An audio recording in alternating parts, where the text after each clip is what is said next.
Mažeikiai neatrastų galimybių kraštas, ištroškęs naujovių ir atviras geriems sumanymams.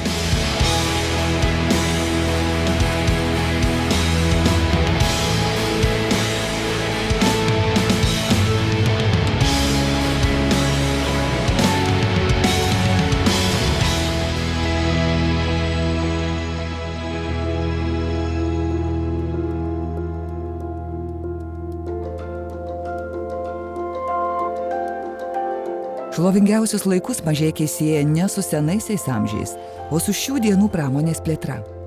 Ilgus šimtmečius Mažeikiai tebuvo mažas kaimelis, kuriam išaugti ir virsti 8 pagal dydį Lietuvos miestu padėjo greta nutiestas geležinkelis. Dabar traukinių kelias, tarsi Mažeikių stuburas, eina gyvybingai pulsuojančio miesto viduriu.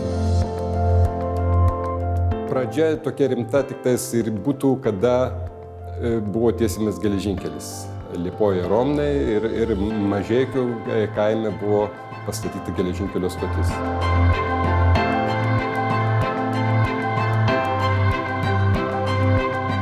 Mažeikių aukso amžiumi drąsiai galima laikyti naftos perdirbimo įmonės įsikūrimą ir suklestėjimą. Jos dėka per porą dešimtmečių Mažeikiai išaugo keleriopai ir tapo didžiausiu pramoniniu Žemaitijos miestu. Toks ir liko.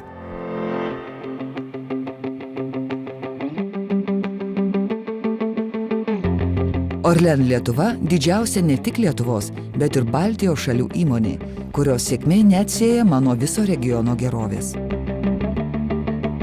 Mažeikiai pramonės kraštas, patrauklus maisto, metalo, medžio apdirbimo mašinų gamybos verslui kurtis ir augti. Visada, kada tenka man kalbėti apie Mažeikius, pabrėžiu jo, sakykime, tą kilmės sertifikatą. Labai daug inžinierių, labai daug techninės inteligentijos ir potencialas. Aš turiu omeny šiandieninės kartos, jaunesnės kartos yra tikrai aukštas, tai tas nuteikia optimistiškai. Mažeikiuose tebėra labai stipri ta verslo žmonių dvasia ir iš esmės mes turim visą eilę gerų įmonių, kurios tikrai turi gerą potencialą.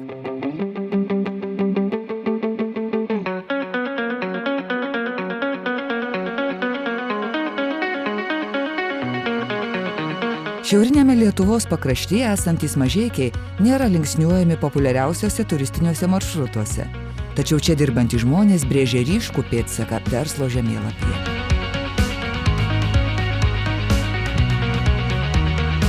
Kadangi gyveni tam krašte, tu ir džiaugies to kraštu, ir stengiasi, ir turi ir garsini tą kraštą ir taip toliau. Miestas yra bendruomeniškas, žmonės yra tikrai puikus ir lengva dirbti šitą miestą, nežinau. Man čia patinka. Įsityrėm rinką, kad Mažeikiai nėra mažas miestas ir nusprendėm grįžti čia.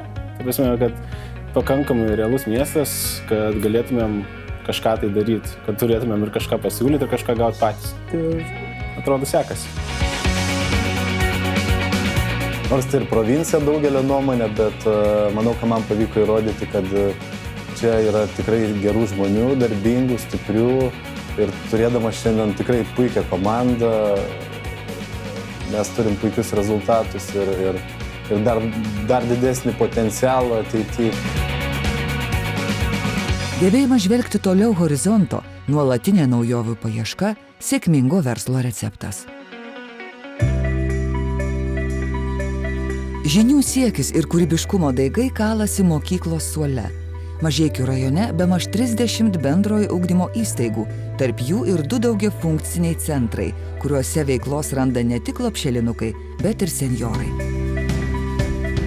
Tokio kūrybingo jaunimo, tokio norinčio, tokio siekiančio, ambicingo reiktų paieškoti.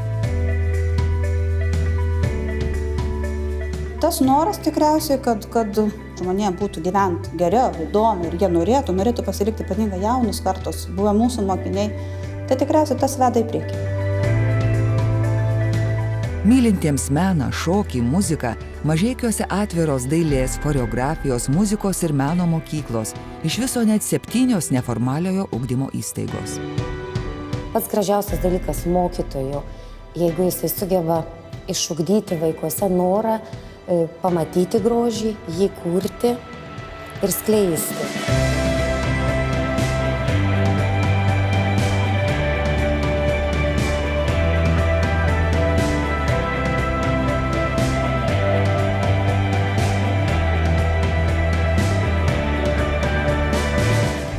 Pasaka, gyveni ir džiaugiesi, kad gyveni.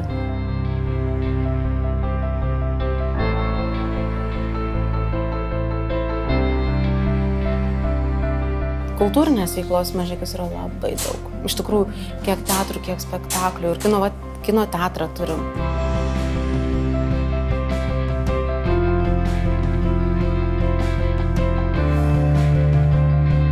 Jaunimas turėtų būti ta karta, kuri miestą padarys daug patrauklesnį ir kad miestas taptų ne tik mūsų tėvų miestų, bet ir jaunimo miestas. Mažeikiai – kraštas, kuriame puoselėjami skleidžiasi išskirtiniai talentai, vis ryškiau spindintys meno pasaulio žvaigždyne.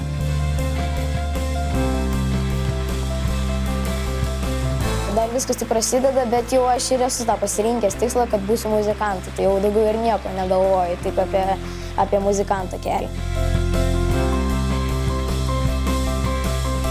Kultūrinis gyvenimas čia yra pakankamai įdomus ir intensyvus. Užėjo toks noras grįžti čia ir pasidalinti savo to patyrimu, savo kažkokiam tai tom emocijom. Tai aš tikrai jaučiu, kad tai yra prasminga. Matyt, tas ryšys su miestu toks, aš jį myliu.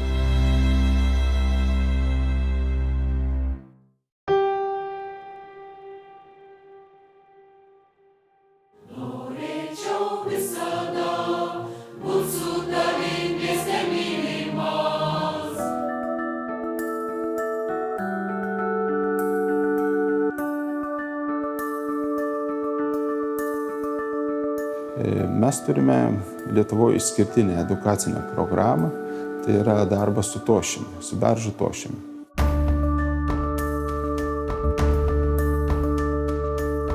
Labai įdomių dalykų mums kaip muziejininkam pabandyti atkurti tam 12 amžių, gal netgi ir dar senesnį.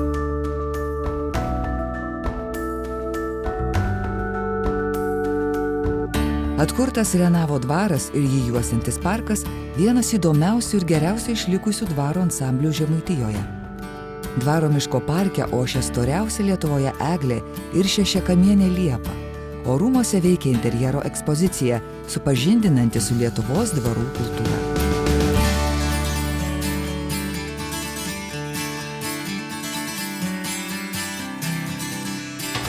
Mažeikiai vis dažniau tituluojami kalvystės sostinė, o mieste rengiamos kalvystės šventės juokais vadinamos kalvių atlaidais, kurie kaskart sutraukia arti 100 šį seną amatą puoselėjančių meistrų.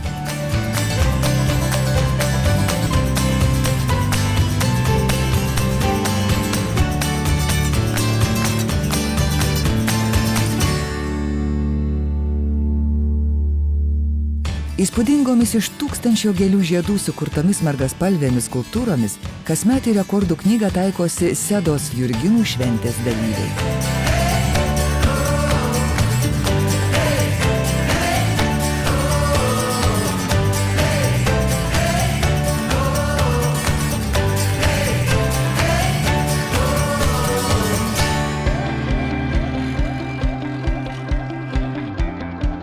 Skrydžių romantika alsuoja Lietuvos civilinės aviacijos pradininko Julijono Kumpikevičiaus vardo aerodromas.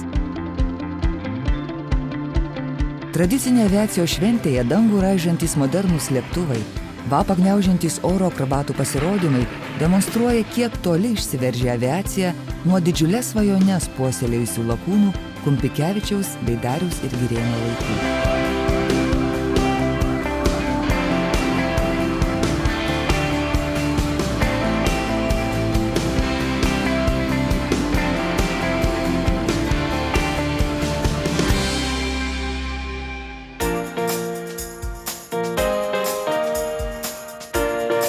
Mažeikiai judrus bei sportuojantis kraštas. Čia veikia per 30 įvairių sporto klubų, o jų auklėtiniai skina pergalės toli už Lietuvos ribų. Planuojama, kad po metų kitų sportininkai galės treniruotis naujame daugeliu šakų pritaikytame sporto ir pramogų centre, iškilsiančiame greta Juodpelkio parko laisvalaikio ir poilsio zonos.